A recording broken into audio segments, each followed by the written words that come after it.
কি ডিমান্ড? কি বলতো বুবাগরা, তথাকথিত বুবাগরা? থানসা, one last fight,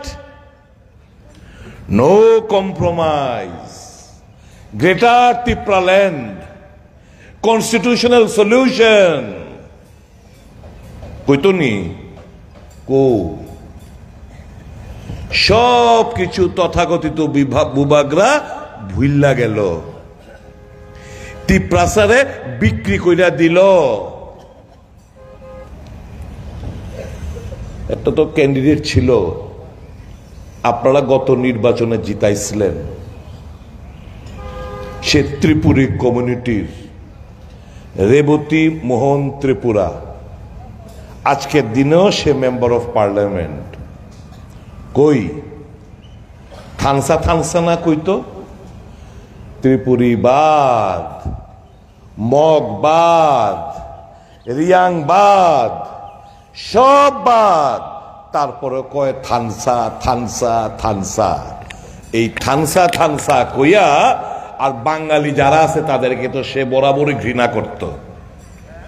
এই থানসা থানসা কইয়া সে সব তিপ্রাসা জনগোষ্ঠী সবকিছু বিক্রি করে দিল, অর্থের কাছে নতজানু হইয়া গেল গা।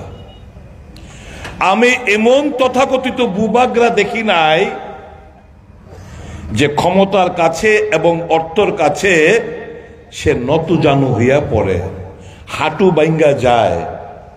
এমন বুবাগলা ত্রিপুরা রাজ্যে এর আগে কখনো জন্মগ্রহণ করে নাই। আমরা কিরিট বিক্রম সাহেবকেও দেখেছি, মহারানী বিভু কুমারী দেবীকেও দেখেছি।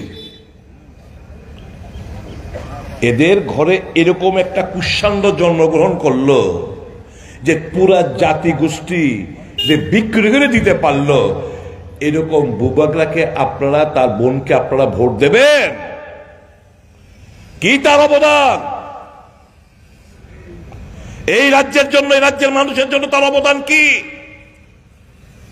আমি জিজ্ঞেস করতে চাই, এই মনোবঙ্কুল পুরন বাজারে যারাই আমার আওয়াজ শুনছেন, কি তার ভূমিকা?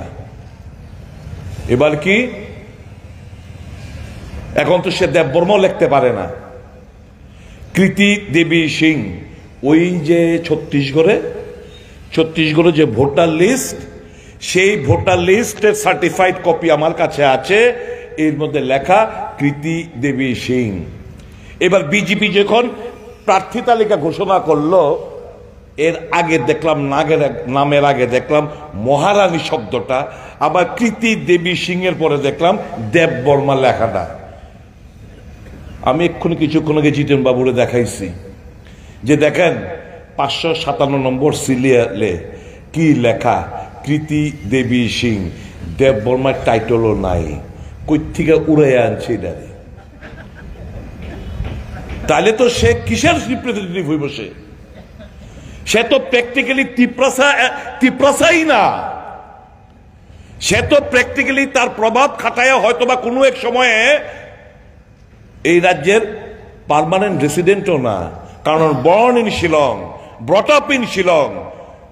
রাজবাড়ির প্রভাব খাটাইয়া হয়তোবা একটা এসটি সার্টিফিকেট নিচে প্রভাব খাটাইয়া, কিন্তু তার এই এসটি সার্টিফিকেট কোশ্চেনেবল, প্রশ্নবোধক চিহ্ন।